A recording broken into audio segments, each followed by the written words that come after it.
Hello and welcome to the first ever Nerdy for 30 Mailbag. Tim Keck is on vacation this week, but we recorded this episode shortly before he fled the country. He is supposedly backpacking around Europe, but I think that might be a cover. We were talking about the war in Ukraine the other day, and he just kept saying, "Don't worry, help is on the way," and then giving me this wink. He's clearly talking about himself, but what freaks me out is he didn't specify what side he was helping. Real quick before we dive in, I have a correction to make for a previous show. In our Stranger Things episode, Tim and I were skeptical about how Joyce was able to withdraw $40,000 from the bank. Where did she get the money? Well, two friends of ours wrote in to explain. Eddie Greenblatt of Atlanta, Georgia, claims that it's from Hopper's life insurance policy, while Brian Flaherty of New York's Upper West Side says it's money Hopper saved for Elle's college fund. So who's got it? After reviewing the show, the correct answer is, it is a trust fund Hopper set up for 11 to go to college. Gets mentioned in episode 2 around the 40-minute mark. Brian takes this one, but I like to think Eddie might be onto something too, since I'm surprised Hopper had $40,000 lying around in the first place. He lives in a shack. So maybe a chunk of that money was life insurance from Hop's daughter, or maybe you just save on rent when, again, you live in a literal shack in the woods. By the way, a little factoid for you. $40,000 in 1986 is the equivalent of $106,000 in 2022. Chew on that. Okay, mailbag episode. Let's roll the tape.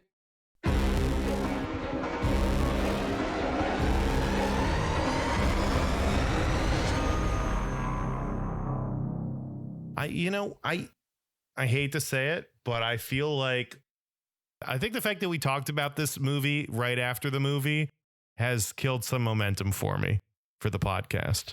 Of Top Gun Maverick? Yeah, I think so. Of Top Gun Maverick. Maybe Stranger Things too. I just feel like we hung out off mic and talked about all of these things already, and it took some of the shine off the podcast. Maybe it's worth it because I had a great time, and it seems crazy to just not talk about anything until the podcast. Sure. But I feel like I'm commenting on my own insecurity of just feeling a little slower or lower energy today, maybe. I mean, I still like what we had. It is interesting. It is funny because your initial premise for the podcast that you pitched to me was that you wanted it to be like friends hanging out immediately after seeing a movie. Right. I wish there was a way for us to consistently do that while still maintaining audio that sounds even decent. Yeah, me too. Maybe someday. That's a future us problem. Yeah, let's look into like the kind of technology that NPR reporters bring with them into the field when they're covering like a hurricane. Yeah. That way, anything that can stand up to the sounds at the gutter. Yeah, that's true. Fuck, that was the strongest hint so far of what movie theater we go to in the city. All right, so let's kick this off. The email subject line is first email. It's from Alex Barnes, buddy of mine from college, and from now. Alex writes, longtime listener, first-time emailer. Not just you, Alex. You are the first person that has ever emailed us with something that is not a spam email about an invoice that doesn't exist. Mm-hmm. Alex writes, this hit me during episode 3 of Moon Knight when they were about to change the night sky. Once I heard it, I couldn't unhear it. Even texted my 13-year-old nephew to confirm. Then he attaches an image of his text to his 13-year-old nephew that says, is it just me, or does Khonshu sound like Optimus Prime? The 13-year-old responds, yeah, he does. No cap. No cap. He's right. It is very similar. They could just be voicing an Autobot. And I think it's because it's just a giant CGI'd creature. I think every giant CGI'd creature has to sound in some way like Optimus Prime. It's like paying homage to the people that have gone before you, right? It's like Tom Cruise. It's like Top Gun, essentially, right? Like paying an homage, or Top Gun Maverick paying homage to the movie that came before it. It's like Optimus Prime ran or rolled so that Khonshu could do whatever Khonshu did in Moon Knight. I kind of stopped watching after a while. It wasn't great. Yeah, I didn't like Moon Knight. Tim, better or worse if Khonshu actually was voiced by Optimus Prime? I think better in general if they just replace Khonshu with Optimus Prime. Like, now you've got a show. Now you've got a concept. He is the avatar of the leader of the Autobots, and you keep everything else. You keep the Egyptian gods for every other avatar, but just one of them is Optimus Prime. Oh, holy shit. Something happens, they don't have the statue to trap his spirit in. The only thing they have on hand is an Optimus Prime action figure.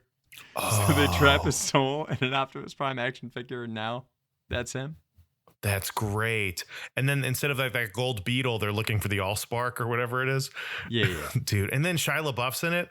Dude, what if instead of Moon Knight, they just made another Transformers movie? I think that's what I really want, is just more Shia LaBeouf. And I want Shia LaBeouf, and I want Megan Fox, and sure, Machine Gun Kelly can be in it if he has to, but I want the original gang back together. Let's do it. Let's get Michael Bay. Let's get some feet in there, and let's blow some shit up and have a good time.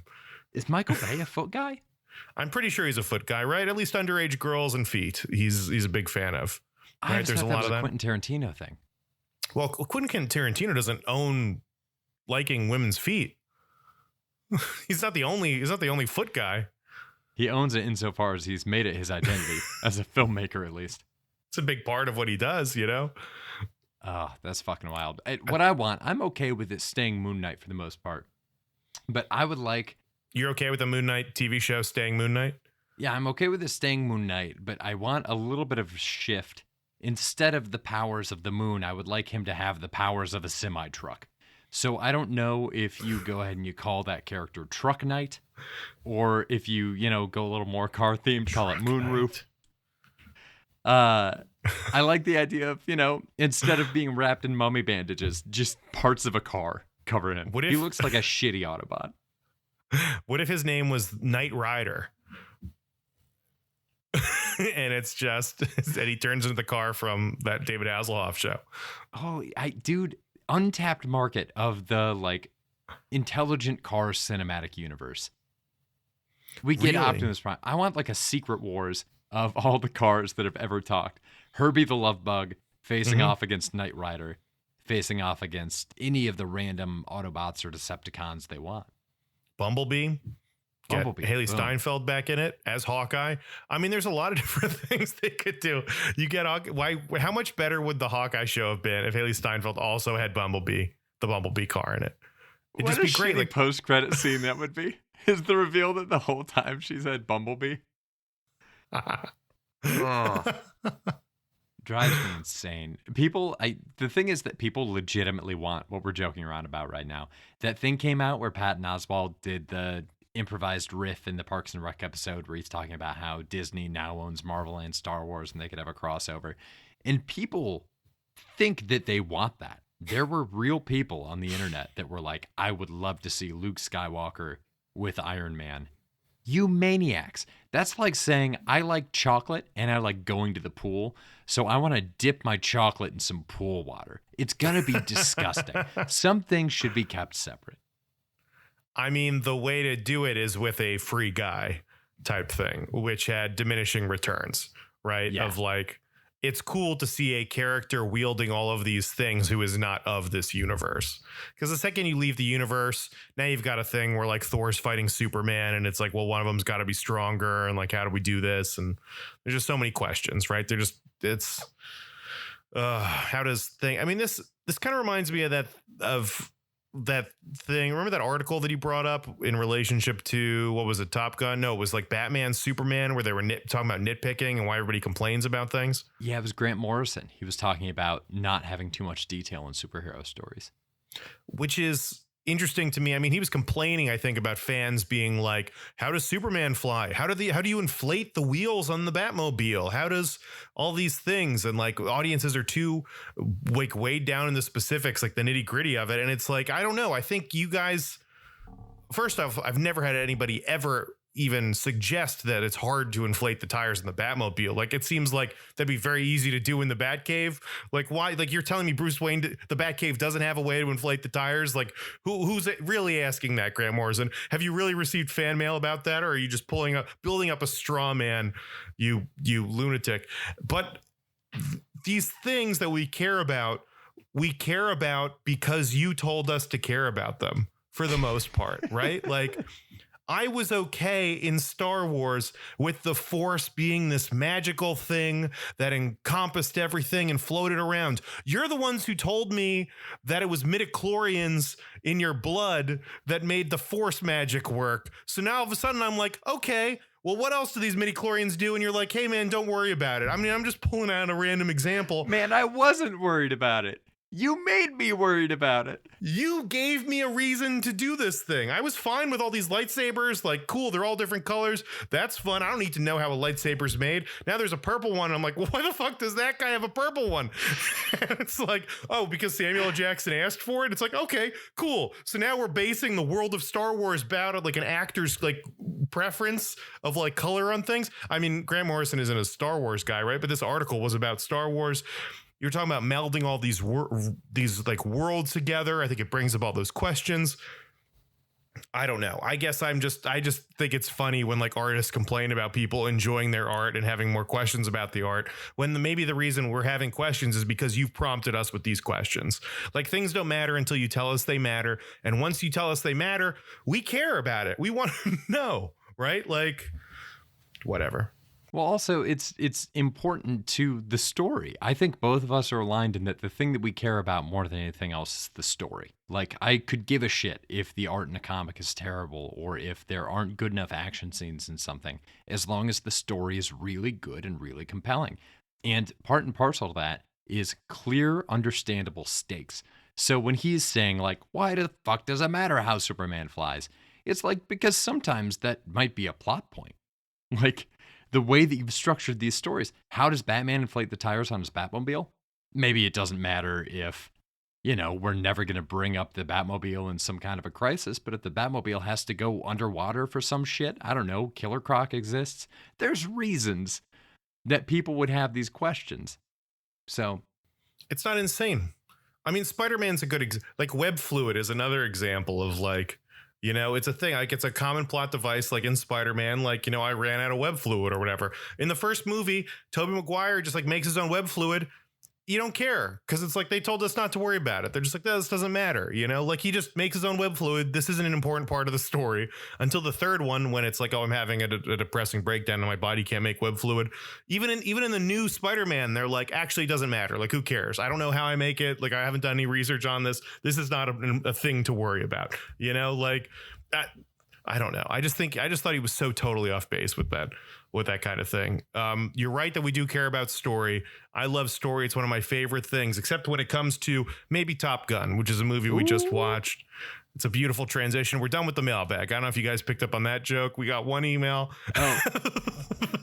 Real quick to close that, Alex also says, by the way, are you guys going to cover The Bubble? It was kind of bad. Alex, we just did. You reviewed it for us. Thank you so much for that. Alex, thank you very much. Kind of bad. Don't watch it. Yeah, we should put featuring Alex on like the description of this movie. Alex gives us his review of The Bubble. Kind of bad. Absolutely. Thank you, Alex. You're the best. You're the man. Wherever you are, looking down on us. Prayers up, Alex. No cap. So we were initially planning on doing a separate Top Gun, like 1986 podcast. Top Gun has zero plot, zero story, zero of any of the things that we always talk about. And like in this article, these artists tell us if things matter or if they don't. And I think it's very clear and very obvious that none of those things matter. And Maverick, they're like, no, there's a story, there's a goal, there are objectives here. We have clear wants and desires. In this one, in like the original, it's just a good time. It's just a vibe. It's just a feeling. It's just an intangible thing of aviators and leather jackets and boys being boys and hanging out and hitting on the teacher. I mean, it's a college movie. It's an aimless college movie, the moral of which is your friend died days ago. Get over it. It's it's just a vibe, and I don't have any questions. There are no beefs. It's just a mood, and they told us nothing matters. The story doesn't matter. Nothing matters. Just enjoy. Just sit back, have a good time, and soak in the Tom Cruise, who hadn't peaked yet, by the way. I will say that. Not the best Tom Cruise I've ever seen. Dude, there were moments in the first one rewatching it where I was like, oh, this could have led to some story. The fact that his dad went missing after apparently like crashing a plane. The fact that he doesn't officially know what happened because the files are classified. Don't worry about it. There is a great story behind that where he has to ascend to a certain level in the government to be able to read these files. It is not this movie. Nope. They are unconcerned with it completely. Grant Morrison is pissed off he even asked about it. It doesn't make a difference to this. There is no cover up. There's no story. At some point they tell him what happened with his dad. I don't even remember what happened with his dad. It doesn't matter what happened with his dad. It didn't make a difference. It doesn't change anything. Really, as long as he's up there flying again. Like, so what if his buddy died in a training exercise? Like, just fuck it. Who cares? Get over it and get back in the sky, Mav. Yeah.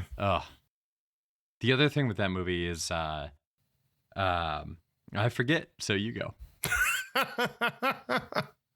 You know, if I'm on this podcast, I'm talking about how hot all the actors are.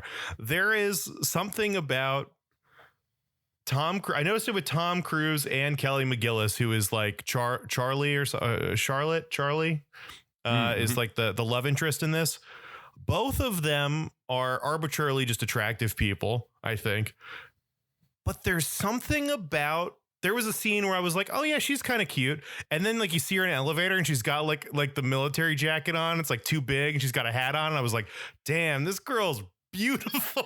And then I'm seeing Tom Cruise and I'm like, I don't know. He's kind of got these like little beady, squinty eyes. And he's just kind of weird looking. And he's got this weird body and he's 3 feet shorter than everybody. What's the big deal? And then he puts on a jacket and he throws on some aviators and I'm like, damn, this is crazy. This is like the peacocking, I think they called it in VH1's The Master Pickup Artist. They is phenomenal in this movie. Like the vibe makes everything better. Like Tom Cruise, the things he's doing, the things he's wearing, way better, and it translates to everybody else. Like Charlie is just something about the military. Something about a military lady does it for me, Kevin. It just does. I can't deny it. I can't hide who I am. We're not going to kink shame on this podcast, but damn, you throw a girl in fatigues, I'm there, man. I'll be there saluting, taking care of the kids. You go off and do what you got to do. I'll keep the homestead and I'll be here waiting for you, faithfully. So, Tim, I am officially changing your call sign to Army Wife. I thought it was amazing that they gave her a call sign because I was reading a little bit about call signs online and there was like an interview with somebody who was in the Top Gun program and his call sign was ain't because call signs are assigned. You do not get to choose your own. And he said that his was ain't because when whoever was in charge was assigning the call signs, he's like, look, you ain't done this, you ain't done that, you ain't done anything that earned you a call sign yet, so your call signs ain't. Really seems to suggest that it's based on merit and accomplishment. And I mean, she's a civilian, as they go out of their way to suggest. You should not salute her. She is just a civilian. But she does get the call sign Charlie. It was fascinating. But her name's Charlotte.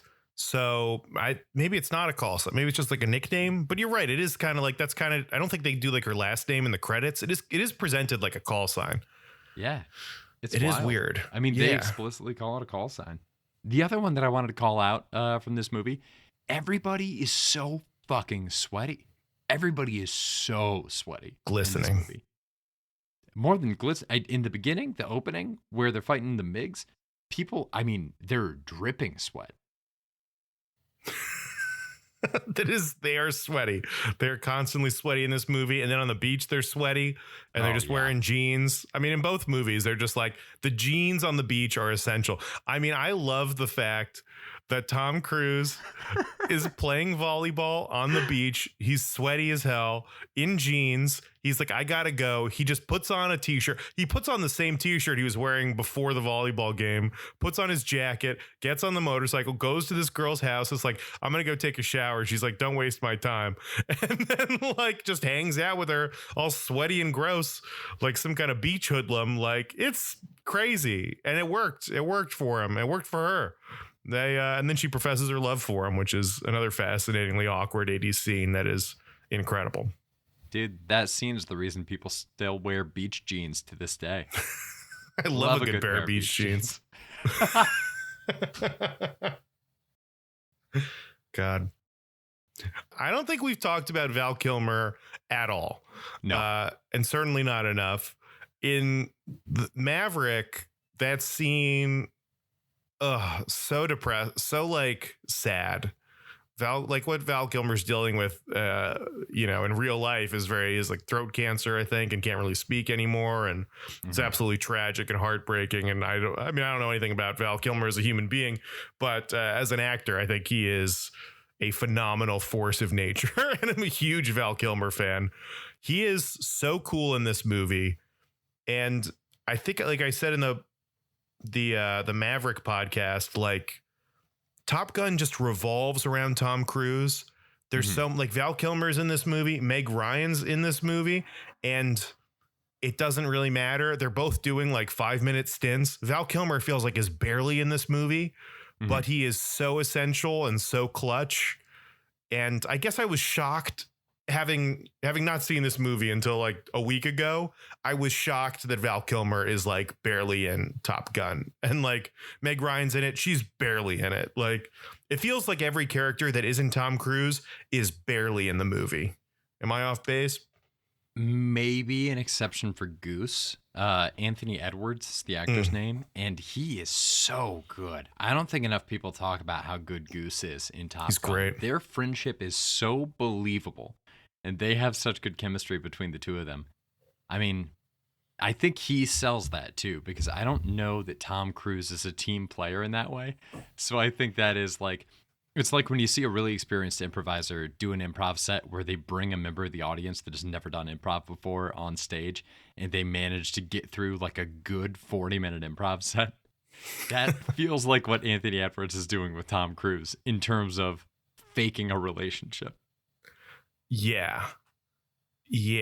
I can imagine Tom Cruise not being a fun hang in real life, but they give him that like approval, It's like going, back in the day, in college, did some clubbing, would go out to the bars. Okay. There is like a pure approval thing when you show up to a place with women, that the women in the bar are like, oh, this guy is not a creep and a monster. And it feels kind of like that for Tom Cruise's Maverick, right? Like, he shows up with Goose, and Goose kind of lets the audience know, okay, this guy is a huge dick. He doesn't listen to the rules, but like, I approve of him. Like, we have this peer approval. So like, as the audience, we're like, oh, it's okay. And they do that in Maverick they introduce that new character. I'm blanking on his name, but they just introduced a new guy whose whole thing is just that he's a fan of Tom Cruise, and he's there to support him, and he nods and he laughs with them, and he makes sure the guys do their push-ups. And that's just to let us know, like, hey, actually, Tom Cruise, not that bad. He's a pretty good guy, even though he's like doing all this stuff. There's this weird peer approval thing going on that Goose is like just knocking out of the park. Maybe they have to have that. You've got to have somebody doing that, like, I don't know, doing that teammate role to make Tom Cruise more palatable. It's his like kind of save the cat moment, right? I mean, fuck, it's his wingman. I don't know why we're dancing around that. I mean, it's his wingman. Tom Cruise has a real life wingman. I wanted to bring this up real quick too, because I keep forgetting it and then having to remember it, so I want to get it out. Top Gun Maverick retroactively makes Top Gun better. And going back and rewatching Top Gun also makes watching Top Gun Maverick better. It's a real like symbiosis between those two movies. It's fascinating because there's 36 years in between them. I think the only other time I've seen that with a movie that I can remember is the ending of Star Wars Rogue One, where you get to the point where Darth Vader is just mowing through the rebels. Just absolutely, like, it's like a cougar got onto a subway car. It's just like, oh, fuck, man, there's a cougar on the train. The beginning of Star Wars Episode 4 is then so much cooler and so much more tense when you know the stakes that Darth Vader's just been slaughtering people. Just cool to see. Like, in that one, specifically with the prequel, like, great way to lead into maybe the most famous movie of all time. But I don't know, it's such a cool move. Can you think of any other time you've seen anything like that? Well, what about this movie makes you think, what is it about these movies that make them better? in your opinion? Because I'm curious about that. Because I kind of thought that Maverick was like they sharpened Top Gun. Like they just felt like an upgrade to me. It just felt like a massive upgrade. But I didn't necessarily. I don't have that experience with the first movie. So what about Maverick made the first movie better to you? It was satisfying to see where Maverick ended up as a character. And it was really satisfying to see this guy whose whole deal is that he does what he wants and can do anything up against a task where it's like, okay, but how do you do when it's not going to be you doing the thing? Like, do you have the ability to teach other people to be who you are? So it was interesting to see something that honored who he is as a character, but also challenged him to do something that's outside of that box. And I mean, the entire angle with Goose's son there, I think retroactively makes his experience with Goose more interesting in the first movie, because we know that he is then going to have this relationship with Goose's son in Maverick. And it also, I mean, gives so much more weight when you have seen them being friends for an entire movie, to like see this tense relationship between Rooster and Maverick in Top Gun Maverick. It struck me as like in Maverick, they have a couple of flashbacks to the first movie where they show, just a straight up clip from the movie. And it's so much more effective than any time you see like a flashback scene in something where they just make up the actress to look younger, because it really is footage of him 36 years ago. Yeah. So it looks super good. It looks super time appropriate. And for someone that's actually seen the first one before going into the sequel, it reminds you that movie you saw. You're also remembering that. So I don't know. It just really worked for me. Yeah. I mean, the first thing that came to mind for me was like Creed, right? Is like a phenomenal extension of a pretty fantastic franchise, right? Where like I remember watching Rocky like a long time ago and watching those shows, like that whole series. And it's interesting that they're still able to flush out the relationship between Rocky Balboa and Apollo Creed, like years and years and years and years later, right? Like movies later. Like Apollo Creed has not been around, and we are still exploring that character like post-mortem and Rocky's relationship with that character, while also like kind of demoting Rocky to a side character, right, in another person's story. So that's probably like one of the best like straight up sequels that I think probably added even more context to the originals to me. I mean, maybe I need to go back and watch those again and see how that resonates. No, I think you're dead on. I don't know how I forgot that. Creed is one of my favorite movies. That is perfect. I mean, that's also crazy, right? Is like Maverick is like so good. Maverick has to be in the conversation of best sequels, like hands down. Like you can't do a list of best sequels without throwing Maverick in it. Now it's undeniable. Like it's right up there with Sister Act 2, Empire Strikes Back. It is phenomenal. I mean, Tom Cruise back in the habit, man. And I guess I'm back in the habit of saying Tom Cruise is great, because this is an exceptional movie, Top Gun Maverick. And Top Gun, yeah, all the beefs with Top Gun seem to be like ironed out in Maverick. It's like really crazy. It's really crazy. And they, I don't know. I'm glad they did it. It's a good sequel. It's a phenomenal sequel. Oh, so good. Any other thoughts? Have we left anything out, Kev? No, I think that's about the time we have for this mailbag. Thank you everybody for listening. The only last thing I want to say is I love so much how much you love Back in the Habit as a sequel title. It's super funny to attach that to like Sonic the Hedgehog 2, Back in the Habit. It's the best sequel name there is. There's nothing else. There's no other better sequel name. Think of one. There isn't. It's the funniest one. Funniest possible one. Oh, Top Gun Maverick is 100 going to say Back in the Habit. Get on it too. There's no way it doesn't. I mean, it's already out by now, but it's definitely going to say that. Do you know a better sequel title? Email it to us. We'll read it in our next mailbag. And I'll extend the same offer I did in the last episode. If you want a Top Gun call sign and you can't think of one, email us. We'll give you one in the next mailbag episode. I can't tell you how much I would love to do this. So please shoot us an email. Let's make some dreams come true. Tim. Hell yeah. Thanks for listening. Stay nerdy. Bye. Bye.